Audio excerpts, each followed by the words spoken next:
आमे तो बारंबार दाबी करी आसु सरकार पाखे स्पीकर महोदय पाखे बारंबार दाबी कर सरकार को निर्देश दिंतु जे जो भाई भाव में पंचायत राज व्यवस्थार क्षमता पूर्ण कर लोकप्रतिनिधि मानकर सरपंच चेयरमैन जिला परिषद मेंबर एमानकर जो क्षमता संकुचित कर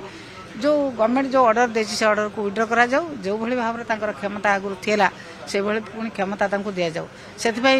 आमर मध्य आज आंदोलन डक सबू पंचायत राज प्रतिनिधि मान आसी तेणु सरकार जो भाई भाव में पंचायत राज व्यवस्था को छिन्न विच्छिन्न करदे लोकों क्षमता को